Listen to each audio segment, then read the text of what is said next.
प्रिय विद्यार्थियों, आज हमारा इकोनॉमिक्स का सेकंड चैप्टर है अर्थव्यवस्था की केंद्रीय समस्याएं, यानी central problems of an economy.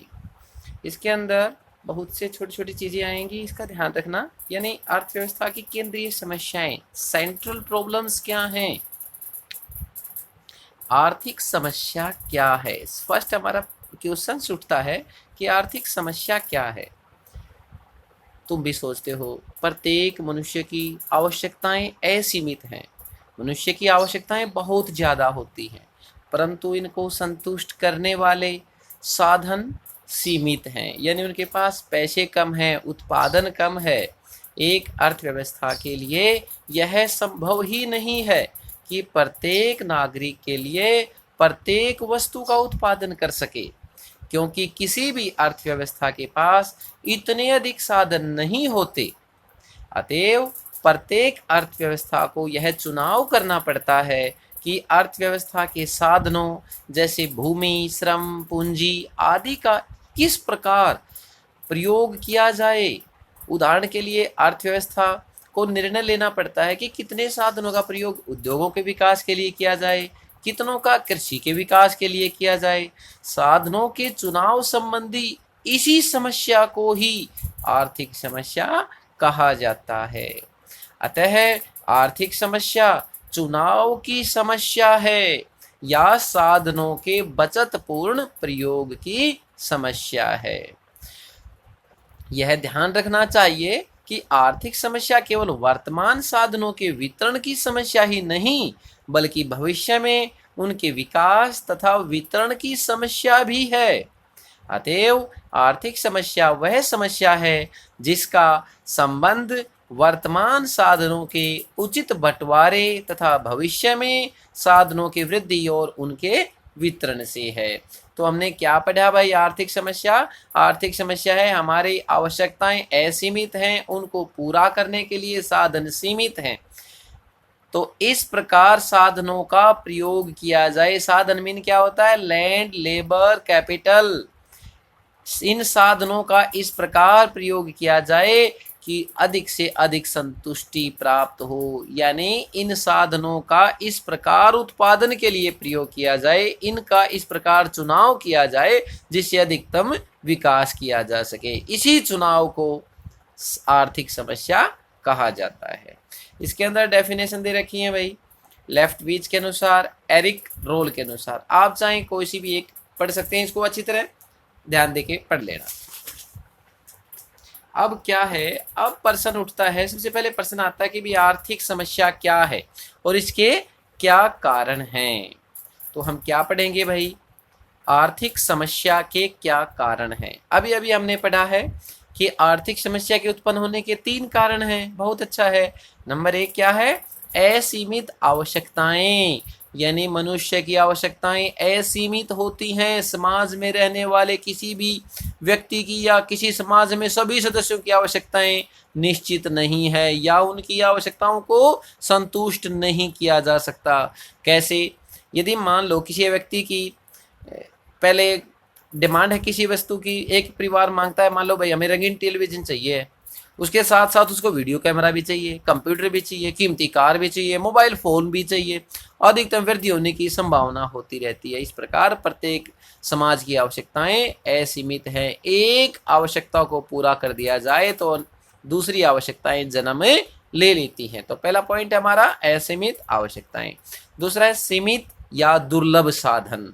सीमित यानी कम, दुर्लभ मुश्किल से प्राप्त होने वाले साधन। आवश्यकताओं को पूरा करने, आवश्यकताओं को अगर संतुष्ट करना है हमें, तो उसकी आवश्यकताओं की जो सेवाएं हैं, जो साधन हैं, वो अधिकतम दुर्लभ होते हैं और सीमित होते हैं। क्यों होते हैं सीमित? क्योंकि डिमांड ज़्यादा होती है, सप्लाई कम है। Demand is greater than supply. ठीक है। अभी मैकोनल ने ये बात लिख भी दी है, दुर्लभता वह स्थिति है जिसमें एक निश्चित समय में साधनों की उपलब्धता इनकी मांग से कम होती है। यानी सप्लाई कम है और डिमांड ज़्यादा है। 2 पॉइंट हो गए भाई। थर्ड एंड लास्ट पॉइंट है इसका, वैकल्पिक उपयोग, यानी एक वस्तु के अनेक प्रयोग। पहला पॉइंट क्या हो गया हमारा, कारण के रूप में असीमित आवश्यकताएं, दूसरा है सीमित साधन, तीसरा वैकल्पिक उपयोग, यानी एक साधन के अनेक उपयोग हैं।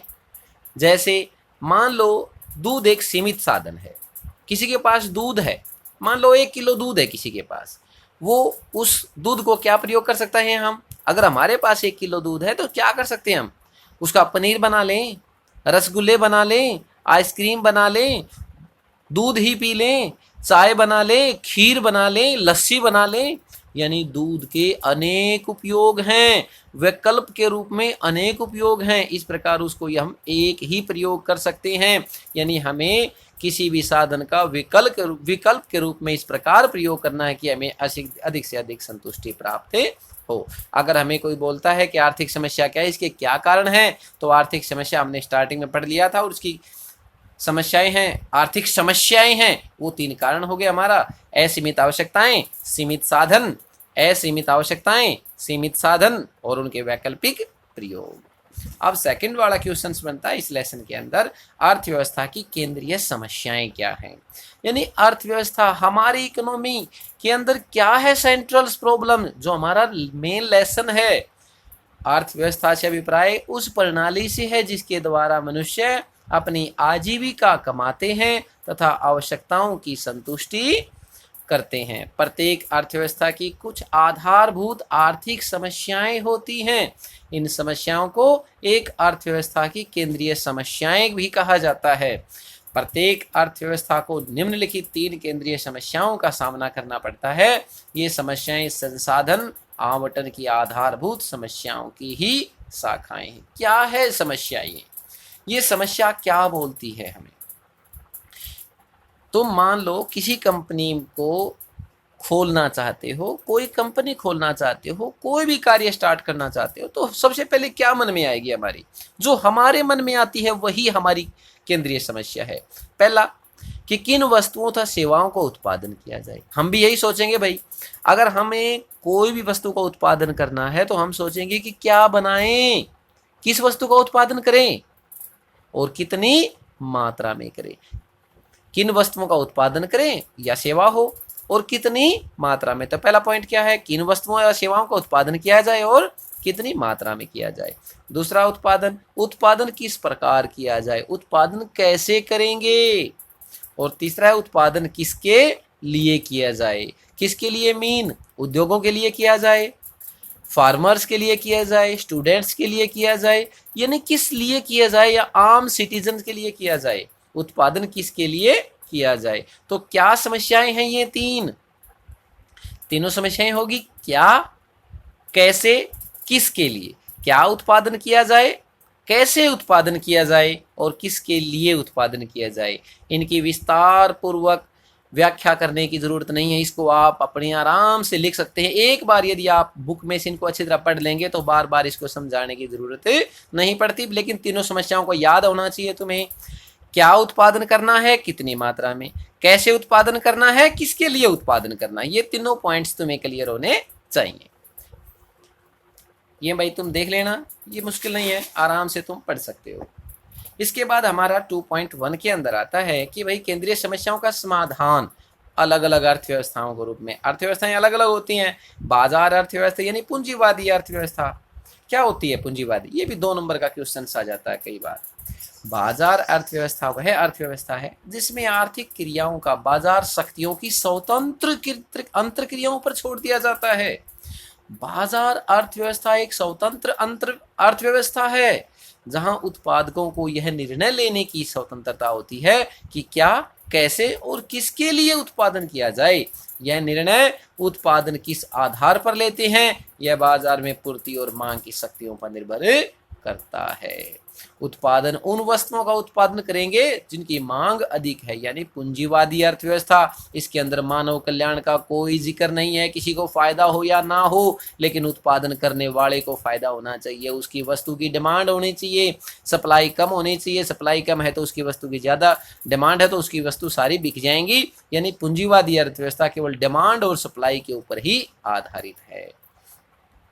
उत्पादक उन वस्तुओं का उत्पादन करेंगे जिनकी मांग अधिक है और पूर्ति कम है। ऐसी वस्तुएं उत्पादकों को अधिक कीमत और ऊंचे लाभ दिलवाती हैं। उत्पादक उन आगतों का प्रयोग करेंगे जिनसे उत्पादन लागत कम से कम हो ताकि उनके लाभ अधिकतम हो सके। आ गई वही बात, यानी उत्पादन लागत तो कम हो और उनके फायदे अधिक हों। एक स्वतंत्र अर्थव्यवस्था में उत्पादक उस वर्ग के लिए उन वस्तुओं का उत्पादन करेंगे जिनकी अधिक कीमत देने में वे सक्षम हैं, क्योंकि वे अधिकतम लाभ प्राप्त करने की इच्छुक हैं, जैसे अमेरिका और इंग्लैंड। यानी पूंजीवादी अर्थव्यवस्था के अंदर जो कीमत हैं, जो बाजार की शक्तियां हैं, वो बाजार की अंतर्क्रियाओं के ऊपर ही छोड़ दिया जाती हैं। मांग और पूर्ति आपस में ही अपना उत्पादन निर्धारित करती हैं कि क्या, कैसे और किसके लिए वस्तुओं का उत्पादन किया जाए। ये हमारी बाजार अर्थव्यवस्था कह लो या पूंजीवादी अर्थव्यवस्था। नेक्स्ट है हमारी समाजवादी अर्थव्यवस्था, जो समाज के लिए की जाती है। केंद्रीय योजनाबद्ध अर्थव्यवस्था वह अर्थव्यवस्था है जिसमें आर्थिक क्रियाओं का निर्धारण या दिशा निर्देश किसी केंद्रीय अधिकारी या सरकार द्वारा होता है। ऐसी अर्थव्यवस्था में क्या, कैसे और किसके लिए उत्पादन किया जाए से संबंधित निर्णय सरकार द्वारा नियुक्त किसी केंद्रीय अधिकारी द्वारा लिया जाता है। यह भी निर्णय अधिकतम सामाजिक कल्याण की उद्देश्य को ध्यान में रखने के लिए किया जाता है। यानी समाजवादी अर्थव्यवस्था के अंदर समाज का जो फायदा होता है, समाज का जो सामाजिक कल्याण होता है, उसकी भावना को देखते हुए क्या, कैसे और किसके लिए उत्पादन किया जाए, यह केंद्रीय अधिकारी द्वारा निर्णय लिया जाता है। इसके अंदर बाजार के ऊपर नहीं छोड़ा जाता, सरकार उसके ऊपर कंट्रोल भी रखती है। वो बताती है किन वस्तुओं का उत्पादन करना है और किन का नहीं करना है। नेक्स्ट थर्ड आ गया हमारा, और उसके अंदर क्या क्या है। एक तो चीन का एग्जाम्पल ले सकते हैं, दूसरा क्यूबा का उत्पादन का नाम ले सकते हैं। देश का नाम है भाई चीन और क्यूबा, ठीक है। इसके अंदर लाभ की प्रेरणा नहीं होती है, ठीक है, इसके अंदर लाभ की प्रेरणा नहीं होती है, सामाजिक कल्याण को भावना दी जाती है। अब है मिश्रित अर्थव्यवस्था। मिश्रित का नाम आते ही इंडिया का जिक्र आ जाता है, क्योंकि इंडिया मिश्रित अर्थव्यवस्था है। मिश्रित अर्थव्यवस्था में बाजार अर्थव्यवस्था था केंद्रीय योजनाबद्ध अर्थव्यवस्था, दोनों के गुण सम्मिलित होते हैं। इसको संक्षेप में बता दें, मिश्रित अर्थव्यवस्था के अंदर बाजार अर्थव्यवस्था भी होती है और समाजवादी अर्थव्यवस्था भी होती है। इसका मतलब क्या है, ये डिमांड और सप्लाई के ऊपर भी आधारित है। स्वतंत्र कुछ क्रियाएं स्वतंत्र के रूप में छोड़ दी जाती हैं, लेकिन सरकार उनके ऊपर कंट्रोल रखती है। सरकार ध्यान रखती है कि किन वस्तुओं को उत्पादन होने लग रहा है, किन वस्तुओं को उत्पादन सामाजिक कल्याण की भावना को देखकर हो रहा है, किन वस्तुओं का उत्पादन केवल लाभ के अधिकतम करने के लिए होता है। तो इनके जो बीच की रेखा है, जिससे लाभ भी हो और सामाजिक कल्याण भी हो, इस प्रकार की भावना से उत्पादन किया जाए, उसे हम मिश्रित अर्थव्यवस्था कहते हैं। उदाहरण, भारत में उत्पादकों को अपने लाभ को अधिकतम करने के लिए कपड़े या इस्पात का उत्पादन करने की स्वतंत्रता है, परंतु रेलवे पर सरकार का एकाधिकार होने के कारण सरकार रेल सेवाएं बिल्कुल ही कम कीमत पर उपलब्ध कराती हैं, ताकि समाज के निर्धन वर्ग भी ये सेवाएं प्राप्त कर सके। ये तीनों प्रकार की हमारी अर्थव्यवस्थाएं हो जाती हैं। कौन कौन सी हो गई भाई? बाजार अर्थव्यवस्था या पूंजीवादी अर्थव्यवस्था, समाजवादी अर्थव्यवस्था, और थर्ड वाली हमारी मिश्रित अर्थव्यवस्था, मिक्स्ड इकोनॉमी। अब है हमारा उत्पादन संभावना वक्र, प्रोडक्शन पॉसिबिलिटी कर्व, पीपीसी। क्या आ गया हमारा ये भाई? उत्पादन संभावना वक्र, production possibility curve and the central problems, और केंद्रीय समस्याएं। उत्पादन संभावना वक्र क्या है, इसको ध्यान से यहाँ से पढ़ो। उत्पादन संभावना वक्र वह वक्र है जो दिए हुए साधनों तथा तकनीकों में दो वस्तुओं के उत्पादनों की वैकल्पिक संभावनाओं को प्रकट करता है। सर ये तो समझ में नहीं आया, ये तुम्हें थोड़ी देर में समझ में आएगा, इसको ध्यान से देखना, लेकिन दोबारा देखोगे ना तो दोबारा फिर समझ में आएगा। आगे पढ़ो पहले। इस रेखा को, कौन सी रेखा? ये रेखा है। यह रेखा दी हुई स्थिति दो वस्तुओं के उत्पादन अधिकतम सीमा को निर्धारित करता है। क्या है? यहां से देखो, यदि एक वस्तु X का अधिक उत्पादन किया जाता है तो दूसरी वस्तु Y से उत्पादन के साधन हटाकर वस्तु X के उत्पादन में लगाए जाते हैं। यानी क्या बोलता है, यदि अर्थव्यवस्था में केवल दो वस्तुओं का उत्पादन है, एक्स और वाई, यदि हम एक्स का ज़्यादा उत्पादन करना चाहेंगे तो वाई का उत्पादन कम करना पड़ेगा। यानी वाई से साधन हटाकर, कौन से साधन, लैंड, लेबर, कैपिटल को हटाकर हमने एक्स वस्तु को उत्पादन करने के लिए लगाने पड़ेंगे, तो वाई वस्तु का उत्पादन कम हो जाएगा, एक्स वस्तु का उत्पादन बढ़ जाएगा। इसी को ही वस्तु y का वस्तु x में रूपांतरण किया जाता है। यानी वस्तु y का जो उत्पादन था वो वस्तु x के अंदर रूपांतरण हो गया, ट्रांसफॉर्मेशन हो जाता है। इसकी डेफिनेशन सैमुअल्सन ने दिया है, वही है। इसमें ध्यान रखना भाई, केवल दो वस्तुओं का उत्पादन करना है। अभी हमने बोल दिया है एक्स और वाई कोई भी ले सकते हैं। उत्पादन संभावना वक्र वह वक्र है जो दो वस्तुओं और सेवाओं के उन सभी संयोगों को प्रकट करता है जिनका अधिकतम उत्पादन एक अर्थव्यवस्था के दिए हुए साधनों तथा तकनीकी के द्वारा साधनों के पूर्ण रोजगार की स्थिति में संभव हो सकता है। इसको देखो भाई, मान्यताएं क्या है हमारी इसकी। इसने बोला है कि भाई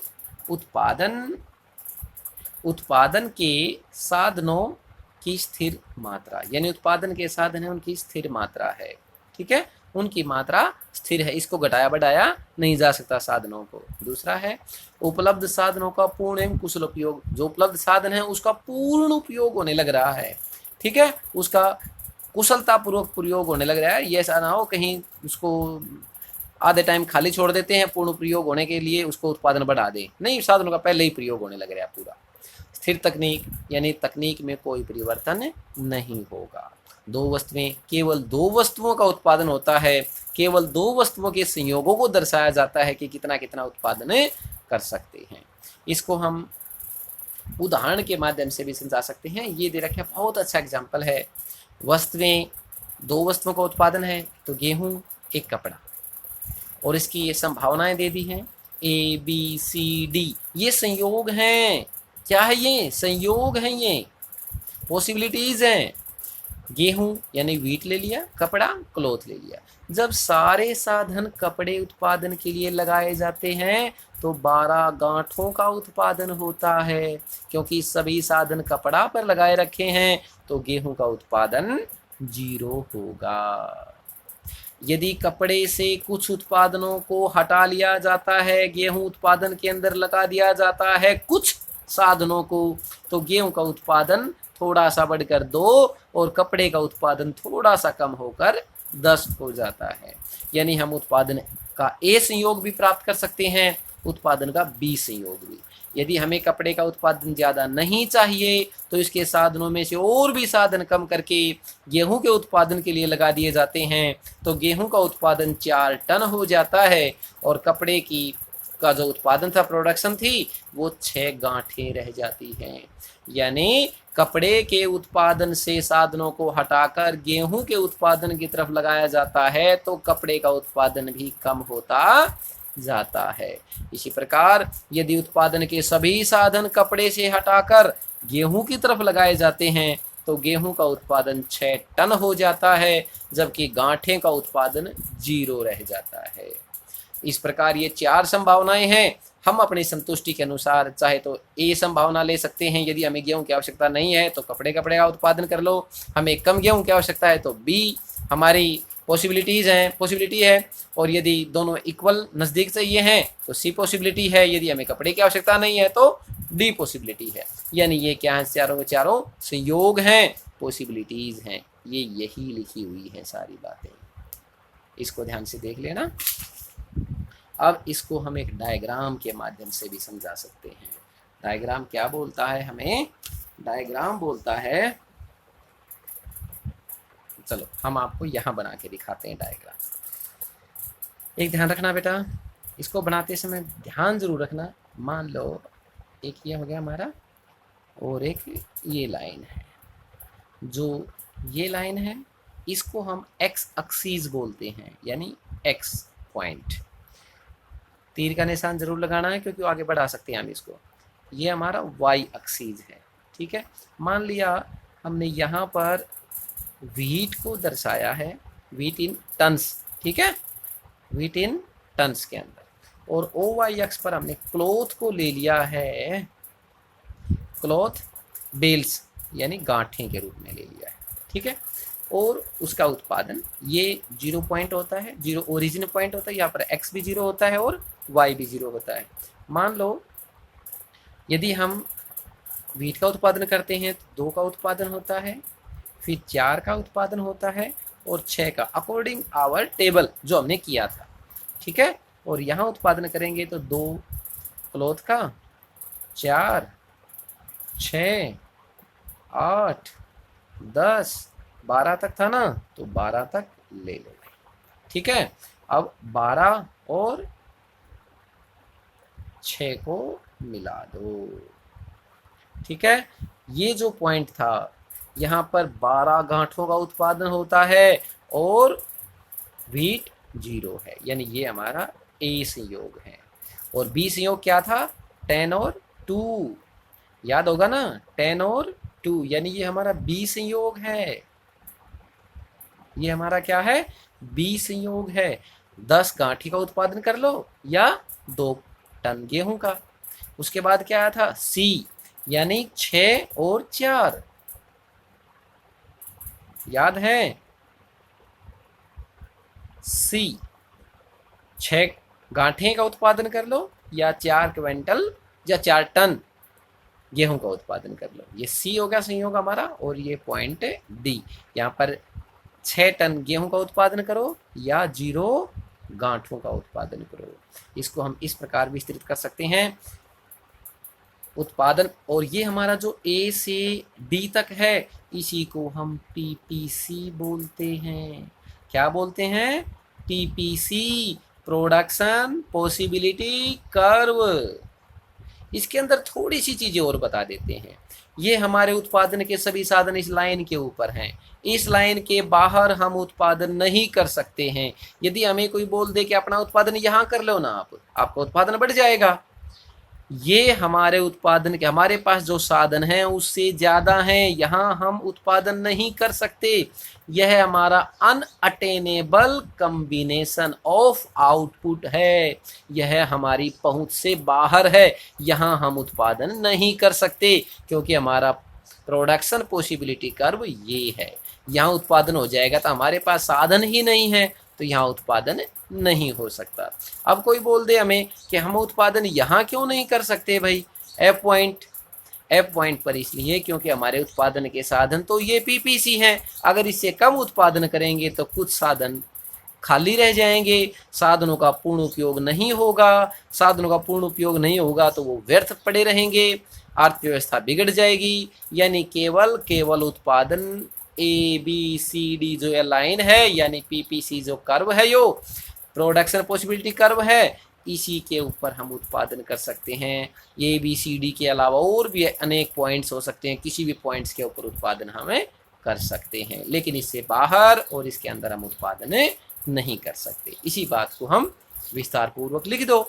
जैसे ओ एक्स अक्ष पर हमें वीट लिया गया है, ओ वाई अक्ष पर हमने क्लॉथ लिया गया। पीपीसी उत्पादन संभावना वक्र है। जब हम उत्पादन की कपड़े की 12 गांठों का उत्पादन करते हैं तो गेहूं का उत्पादन 0 टन है। जब क्लॉथ की 10 गांठों का उत्पादन करते हैं तो गेहूं का 2 टन का उत्पादन होता है। इसी प्रकार 6 और 6 का बता देना विस्तार पूर्वक, ठीक है, क्लियर। अब हमारा आता है कि उत्पादन संभावना वक्र की मुख्य विशेषताएं। 2 basic properties of production possibility curve और पीपीसी। क्या है ये? इसने बोला है कि पहला पॉइंट है, उत्पादन संभावना वक्र का ढलान नीचे की ओर होता है। उत्पादन संभावना वक्र मूल बिंदु के नतोदर होता है। ये दो चीजें हैं। क्या है ये, अभी बता देते हैं तुम्हें। देखो भाई, ये है क्या बेटा, ये है क्या? पहला पॉइंट बोला इसने हमें कि भाई जो उत्पादन संभावना वक्र है हमारा, उत्पादन ऊपर से नीचे की तरफ ढलवा होता है।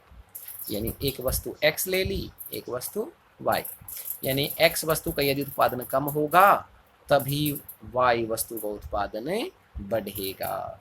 या उसको ऐसे भी ले सकते हैं, यदि y वस्तु का उत्पादन कम होगा तभी x वस्तु का उत्पादन बढ़ेगा। ये उत्पादन कम होगा तभी तो ये बढ़ेगा, ये हमारा क्या है भाई, जो उत्पादन संभावना वक्र है का ढलान है ऊपर से नीचे की तरफ होता है। दूसरा पॉइंट क्या लिया इसने, दूसरा पॉइंट लिया है कि उत्पादन संभावना वक्र मूल बिंदु की तरफ नतोदर होता है। सॉरी फॉर दिस, नतोदर। मूल बिंदु क्या है, ये है, यानी हमारा 0 पॉइंट है। नतोदर क्या है, ये नतोदर नतमस्तक। कोई आदमी झुका हुआ नजर नहीं आता है क्या, आदमी जैसे झुका हुआ है, तो ये मूल बिंदु की तरफ नतमस्तक होता है। मूल बिंदु की तरफ क्या है, नतमस्तक होता है। ये भी वही है, यदि x वस्तु की अतिरिक्त वस्तु का उत्पादन किया जाएगा तो y वस्तु का उत्पादन कम होगा। इसे हम अवसर लागत भी कहते हैं। अवसर लागत का मतलब जो मौके की लागत होती है, x वस्तु का उत्पादन करेंगे तो y वस्तु का उत्पादन कम करना पड़ेगा, तो यही तो अवसर होगा। यदि हम x वस्तु का उत्पादन करते हैं तो y का कम, y का उत्पादन करते हैं तो x का कम, तो ये y वस्तु का उत्पादन करेंगे तो x वस्तु का की अवसर लागत इसमें निहित है। x वस्तु का उत्पादन करेंगे तो y वस्तु की अवसर लागत x वस्तु में निहित है। ठीक है, नेक्स्ट पॉइंट, उत्पादन संभावना वक्र केंद्रीय समस्याओं को दर्शाता है। किन वस्तुओं का उत्पादन किया जाए, कितनी मात्रा में उत्पादन किया जाए, यह हमारा प्रोडक्शन पॉसिबिलिटी कर्व के द्वारा ही दर्शा सकते हैं। ये बात दोबारा बता रखी है, कोई प्रॉब्लम नहीं, आराम से देख सकते हो तुम।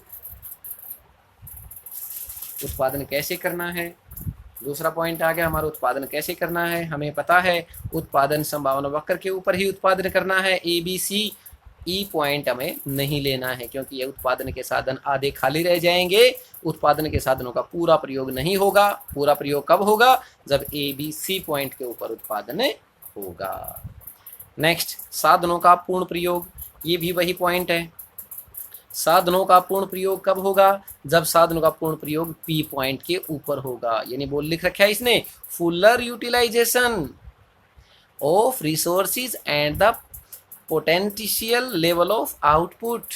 इसने बोला है कि भाई जब साधनों का पूर्ण उपयोग होगा साधनों का, तो ही AD लाइन के ऊपर होगा। यानी कोई भी पॉइंट PCA कोई भी ले सकते हैं। ठीक है, इसके अंदर F या G ले रखा है, ये अंडर यूटिलाइजेशन है, ये इनएफिशिएंट यूटिलाइजेशन है। यानी साधनों का पूर्ण उपयोग नहीं हो रहा है। जो साधनों का पूर्ण उपयोग होने लग रहा है उनसे कम उत्पादन होने लग रहा है, क्योंकि इस रेखा से नीचे की तरफ है। उत्पादन के साधनों का कम उपयोग होने लग रहा है। नेक्स्ट पॉइंट हमारा, साधनों का विकास। साधनों का विकास कैसे होता है, ये देखो भाई, बिल्कुल आसान क्वेश्चन है। यदि हमारा साधनों का विकास, यानी हमारा उत्पादन संभावना वक्र AD है, यदि हमारे साधनों में वृद्धि हो जाए, साधनों में वृद्धि हो जाए मतलब अगर हमारे पास 1 एकड़ जमीन है 2 एकड़ हो जाए, साधनों के अंदर विकास हो जाए, नई मशीनें आ जाएं, तो उत्पादन को हम बढ़ा सकते हैं। यानी AD से नई PPC लाइन बन जाएगी, PP क्या बन जाएगी हमारी, ये PP, ग्रोथ ऑफ रिसोर्सेज, साधनों का विकास हो जाएगा। तो इसको दाईं तरफ ध्यान रखना बच्चों, यदि साधनों का विकास होता है तो दाईं तरफ बढ़ता है। एक वाले जब ऑप्शन वाले क्वेश्चन आएंगे तब पूछा जाएगा साधनों का विकास किस तरफ होगा, दाईं तरफ। ठीक है, नेक्स्ट, अब इसने बोल दिया कि भाई साधनों में परिवर्तन, साधनों के अंदर यदि परिवर्तन आ जाता है, साधनों के अंदर यदि दोनों के अंदर परिवर्तन आ गया, ये हमारा AB है, साधनों के अंदर परिवर्तन आ गया तो हमें पता है A1 B1 हो जाएगी, नई लाइन हो जाएगी। लेकिन ये तब बोलता है जब कमोडिटी X और कमोडिटी Y के दोनों साधनों में परिवर्तन होता है तो A1 और B1 हो जाएगी। यदि किसी साधनों में केवल A1 के अंदर यानी कमोडिटी Y के अंदर परिवर्तन हो, इस के साधनों में वृद्धि हो, या इस के साधनों में कमोडिटी X के साधनों में वृद्धि हो, तो क्या होगा। तो देखो हमें पता है, चलो फर्स्ट वाला कर लेते हैं इससे पहले। साधनों में कमी, कमी का भी देख लो एक बार। साधनों में कमी का मतलब हमारा पॉसिबिलिटी कर्व क्या था, AB था। साधनों में कमी हो गई, उसकी मशीनें खराब हो गई, मशीनें कम रह जाती हैं, ज़मीन कम रह जाती है, किसी कारणवश साधनों में लैंड लेबर कैपिटल कम हो जाती है, कोई भी साधन कम हो जाए तो उसकी उत्पादन संभावना वक्र भी नीचे की तरफ आ जाता है, यानी नया संभावना वक्र A1 B1। यदि आपको बोले कोई साधनों में परिवर्तन किस तरफ होगा पीपीसी से, तो इसको बोलना है बाईं तरफ, ये इस तरफ है, यानी बाईं तरफ है, ये बाईं तरफ है, ये बाईं तरफ है। साधनों में कमी बाईं तरफ, साधनों विकास दाईं तरफ। ठीक है। अब नेक्स्ट जिसका हम ध्यान देने लग रहे थे, तकनीक में भी परिवर्तन। यदि केवल कमोडिटी एक्स की तकनीक में परिवर्तन आता है, नई मशीन आ जाती हैं, पुरानी मशीनों में ज़्यादा गड़बड़ी होती थी, ज़्यादा लागत लगती थी, अब उतने ही पैसों में उत्पादन को बढ़ाया जा सकता है, क्योंकि कमोडिटी वाई के तकनीक में परिवर्तन नहीं हुआ है, केवल कमोडिटी एक्स की मशीनों के अंदर परिवर्तन हुआ है, इसकी तकनीक में परिवर्तन हुआ है, तो इसलिए इसका उत्पादन बढ़ेगा और नया उत्पादन संभावना वक्र ए बी से AB1 हो जाएगा। Is it clear? नेक्स्ट, अब वस्तु वाई के उत्पादन के लिए कुशल तकनीक। अब बोलता है कि भाई कमोडिटी एक्स की बजाय कमोडिटी वाई में भी तो परिवर्तन हो सकता है, तो वस्तु वाई के अंदर जब हम परिवर्तन करेंगे तो क्या करेंगे, जब हम कमोडिटी एक्स में उत्पादन में वृद्धि नहीं होती है, केवल तकनीक में परिवर्तन कमोडिटी वाई में होती है, तो कमोडिटी वाई का उत्पादन बढ़ जाएगा, कमोडिटी एक्स का उत्पादन वहीं रह जाएगा। यानी हमारा जो ए बी उत्पादन संभावना वक्र था, अब कमोडिटी वाई का बढ़ जाता है, क्योंकि कमोडिटी वाई की टेक्निक में परिवर्तन हुआ है, इसलिए A1 B हो जाएगा।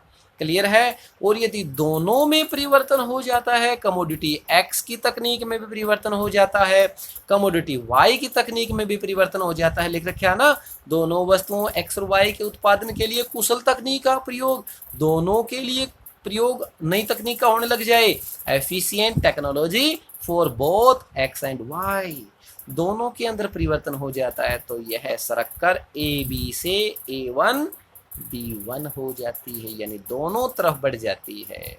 इसे हम क्या बोलते हैं भाई?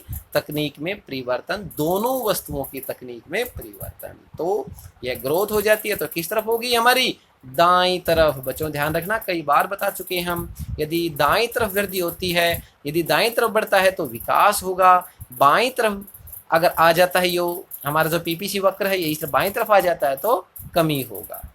नेक्स्ट पॉइंट, अवसर लागत की धारणा। अवसर लागत क्या है? अवसर लागत हमने पहले भी बताया है आपको कि भाई अवसर लागत की धारणा अर्थशास्त्र की महत्वपूर्ण धारणा है। हम जानते हैं कि उत्पादन के साधन तथा आर्थिक वस्तुएं सीमित होती हैं तथा इनके वैकल्पिक प्रयोग होते हैं, इसलिए जब हम किसी साधन या आर्थिक वस्तु उपभोग किसी एक प्रयोग या विकल्प में करते हैं, तो दूसरे प्रयोगों का विकल्पों में उपयोग करने के अवसर का त्याग करना पड़ता है। यानी यदि उत्पादन के साधनों को एक वस्तु के उत्पादन के अंदर लगाएंगे, तो दूसरे वस्तु के उत्पादन के साधनों को हटाना पड़ेगा। यदि हम खेत में एग्जाम्पल ले लेते हैं, यदि खेत में हमारे पास 1 एकड़ ज़मीन है, यदि उसके अंदर हम गेहूँ बोएंगे, उगाएंगे, तो हमें चने का त्याग करना पड़ेगा। यदि चना उगाएंगे तो गेहूं का त्याग करना पड़ेगा, यानी एक वस्तु का त्याग करना पड़ेगा, क्योंकि हमारे पास विकल्प है। यही विकल्प अवसर का त्याग है। इसको हम डेफिनेशन के रूप में लिख सकते हैं, अवसर लागत दूसरे सर्वश्रेष्ठ त्यागे गए विकल्प की लागत है। फिर बच्चों ध्यान रखो इसका, अवसर लागत दूसरे सर्वश्रेष्ठ त्यागे गए विकल्प की लागत है। दूसरा जो सर्वश्रेष्ठ लागत है, जो त्यागा गया विकल्प है, उसकी लागत है। इसको थोड़ा सा बढ़ा करके समझा रखा है, इसको ध्यान रखना। मान लो भाई, इसको थोड़ा जल्दी करवाएंगे बच्चों, बड़ी हो जाती है वीडियो। सैमुअल्सन के अनुसार अवसर लागत आर्थिक वस्तु या साधन के दूसरे सर्वश्रेष्ठ उपयोग या त्यागे गए विकल्प का मूल्य है। मान लो कोई व्यक्ति है, यदि वो बैंक में नौकरी करता है तो 10,000 रुपये कमाता है, स्कूल में नौकरी करता है तो 6,000 रुपये कमाता है, पर मंथ का जिक्र है भाई ये। यदि वो सरकारी दफ्तर में नौकरी करता है तो उसे 8,000 रुपये प्रति महीना मिलते हैं। यदि वो किसी दुकान पर नौकरी करता है तो 600 रुपये प्रति महीने की आय प्राप्त होती है। तो इसके अंदर अगर ये ऑप्शन आ जाती हैं तो वो व्यक्ति किसको अपनाएगा? आप बताओ किसको अपनाएगा, कहाँ नौकरी करेगा? सबको पता है जिसको ज़्यादा पैसे जहाँ मिलेंगे वही नौकरी करेगा, यानी वो बैंक में नौकरी करना चाहेगा। तो सर्वश्रेष्ठ उसका विकल्प क्या है? बैंक में नौकरी करना। और उसने जो सर्वश्रेष्ठ दूसरा जो विकल्प है जिसको त्यागा है, वो किसको त्यागा है? स्कूल में नौकरी को नहीं, दुकान पर नौकरी नहीं, दूसरे नंबर पर उसको जो ज़्यादा से ज़्यादा पैसे मिलते, यानी सरकारी दफ्तर में नौकरी के उसने 8,000 रुपये पर मंथ मिलता, तो उसने दूसरा सर्वश्रेष्ठ त्यागा गया। विकल्प क्या है? 8,000 रुपये। तो उसका अवसर लागत क्या है? 8,000 रुपये। अवसर लागत क्या है भाई मोहन की? 8,000 रुपये। तो इसे ही हम बोलते हैं अवसर लागत, क्योंकि कहाँ नौकरी करेगा वो? अब बैंक में नौकरी करेगा। अब अवसर लागत उत्पादन संभावना वक्र की धारणा, ये वही है भाई हमारा जो हमने एग्जाम्पल अभी बताया था तुम्हें। बनाएं क्या, ये ऐसे समझ में आ जाएगा? चलो वैसे ही बता देते हैं, देख लो। ओ एक्स अक्ष पर आउटपुट ऑफ ग्राम चने को लिया गया है, ओ वाई अक्ष पर आउटपुट ऑफ व्हीट गेहूं को लिया गया है, और ये हमारा जो ए बी है ये पीपीसी वक्र है। क्या है ये? PPC, production possibility curve. तो बोलता है यदि उत्पादन के सभी साधन वीट के लिए लगाए जाएंगे तो ग्राम का उत्पादन कितना होगा? 0। यदि उसका उत्पादन कम कर दिया जाए, 5,000 का उत्पादन किया जाए तो ये कम हो जाएंगे और ये बढ़ जाएंगे। अगर 4,000 का उत्पादन किया जाए तो इसके वीट का उत्पादन कम होता जाएगा और किसका उत्पादन बढ़ जाएगा भाई? ग्राम का उत्पादन बढ़ जाएगा। तो इसको एग्जाम्पल के तौर पे ले रखा है। केवल उत्पादन के 2 ही साधन हैं, उत्पादन केवल 2 वस्तुओं का उत्पादन होता है, उत्पादन के साधन स्थिर हैं, केवल 2 ही वस्तुओं का उत्पादन होता है, ग्राम और व्हीट। दोनों का एग्जाम्पल लेके समझा रखा है। ये हमारा कंप्लीट हो गया ना? कंप्लीट समझते हैं अवसर लागत। नेक्स्ट, सीमांत अवसर लागत क्या है? ये लास्ट पॉइंट है इसका, सीमांत अवसर लागत। सीमांत अवसर लागत की धारणा अर्थशास्त्र की एक महत्वपूर्ण धारणा है। यह धारणा 2 मान्यताओं पर आधारित है। अब हमने क्या पढ़ा है? अवसर लागत। अब हम क्या पढ़ते हैं? सीमांत अवसर लागत। अवसर लागत के अंदर क्या पढ़ा हमने? विशेष ध्यान रखें बच्चों, बच्चे गलत कर देते हैं। अवसर लागत दूसरे सर्वश्रेष्ठ त्यागे गए विकल्प की लागत है। ये था हमारा अवसर लागत। अब हमारा क्या आ गया? सीमांत अवसर लागत। सीमांत अवसर लागत ये है, एक्स वस्तु की एक अतिरिक्त इकाई की सीमांत अवसर लागत वाई वस्तु के उत्पादन की मात्रा में होने वाली कमी है। एक्स वस्तु का हम जो अतिरिक्त उत्पादन करेंगे, वाई वस्तु का उत्पादन कम होगा, इसे ही हम सीमांत अवसर लागत कहते हैं। बच्चों जहाँ जहाँ भी आपके पास सीमांत का जिक्र आ जाता है, यानी मार्जिनल का जिक्र आ जाता है, वहाँ पर अतिरिक्त का विशेष ध्यान रखें।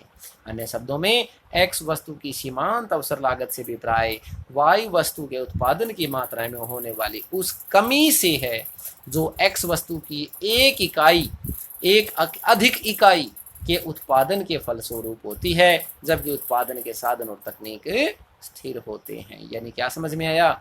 एक्स वस्तु की अतिरिक्त इकाई का उपयोग करने से, अतिरिक्त इकाई का उत्पादन करने से वाई वस्तु के उत्पादन में जो कमी आती है, वही कमी सीमांत अवसर लागत कहलाती है। मान लो किसी खेत में हम यदि उत्पादन करने लग रहे हैं, चने का उत्पादन, वही हमारा, ध्यान से देखो बेटा, जल्दबाजी नहीं है, केवल 2 ही वस्तुओं का उत्पादन करते हैं। यदि हमारे पास 1 एकड़ ज़मीन है और 2 वस्तुओं का उत्पादन करते हैं, एक तो गेहूं है, दूसरा चना है। यदि चने का उत्पादन करते हैं तो 4 क्विंटल है, गेहूं का उत्पादन करते हैं तो 10 क्विंटल उत्पादन होता है। उसी खेत के अंदर हमने पार्टीशन कर रखा है, और यदि वह उसी भूमि पर उसी तकनीक का प्रयोग करके चने के उत्पादन में 1 क्विंटल की वृद्धि करना चाहता है, यदि वो चने का 1 क्विंटल बढ़ाना चाहता है, तो गेहूं का उत्पादन कम होगा। पता है हमें, चने को उसी जगह पर बोएंगे ना जहां गेहूं का उत्पादन होता है, यानी गेहूं का उत्पादन कम करना पड़ेगा, तभी तो चने का उत्पादन बढ़ेगा ना। तो उसे गेहूं के उत्पादन में जितनी कमी करनी पड़ेगी, वह गेहूं के उत्पादन में होने वाली कमी 1 क्विंटल चने की अतिरिक्त मात्रा की अवसर लागत कहलाएगी। मान लो चने की मात्रा बढ़कर 5 क्विंटल हो जाती है, यानी 1 क्विंटल की वृद्धि, तो गेहूं की मात्रा 10 क्विंटल से कम होकर 7 क्विंटल रह जाती है। तो कितने कम हो गए भाई? 3 क्विंटल गेहूं कम हो गए। तो 1 क्विंटल चने की सीमांत अवसर लागत क्या है? 3 क्विंटल की कमी, यानी 3 क्विंटल गेहूं सीमांत अवसर लागत है। किसकी? 1 क्विंटल गेहूं की। इसको हम एग्जाम्पल की सहायता से इसका फार्मूला देख लो बेटा। पहले सीमांत अवसर लागत का फार्मूला क्या होता है? चेंज इन वाई, गेहूं के उत्पादन की हानि, चेंज इन एक्स, चने के उत्पादन का लाभ। यानी वाई के अंदर जो परिवर्तन हुआ, एक्स के अंदर जो परिवर्तन हुआ, उन दोनों का रेशो। क्योंकि गेहूं में कमी हुई है, तो इस प्रकार गेहूं की जिसमें कमी होती है वो ऊपर आता है, change in Y divide by change in X. कहीं इसको डेल्टा भी बोल देते हैं भाई, क्योंकि हमारे इकोनॉमिक्स के अंदर ये चेंज के रूप में आता है, इसलिए बदलने के, परिवर्तन के रूप में आता है, इसलिए हम इसको चेंज ही बोलेंगे। Change in Y divide by change in X. इसको डायग्राम की सहायता से समझा रखा है। ओ एक्स अक्ष पर ग्राम ले रखा है, ओ वाई अक्ष पर व्हीट ले रखा है। ए बी उत्पादन संभावना वक्र है।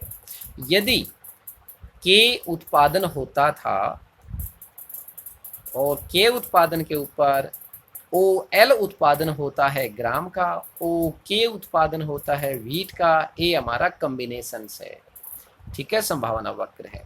यदि हम व्हीट का उत्पादन कम करना चाहते हैं, यानी लॉस हो जाएगा व्हीट का, तो उत्पादन कम होकर ओ के से ओ के 1 रह जाता है। तो क्या बढ़ जाएगा? ग्रोथ किसके अंदर हो जाएगी? गेन किसका हो जाएगा? ग्राम का। ओ एल से ओ एल 1। और यदि हम सीमांत अवसर लागत निकालते हैं तो क्या निकालते हैं? Change in Y divide by change in x.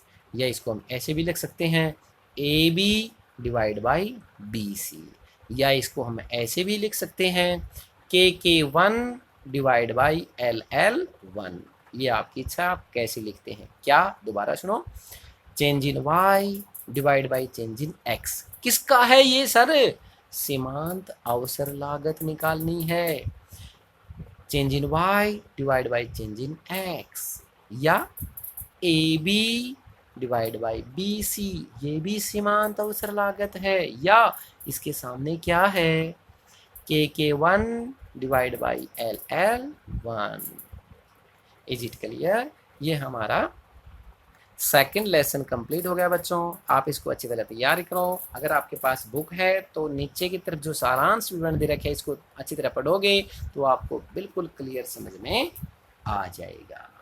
ठीक है, आशा है आपको अच्छी तरह समझ में आया होगा। नेक्स्ट वीडियो फिर आएगा।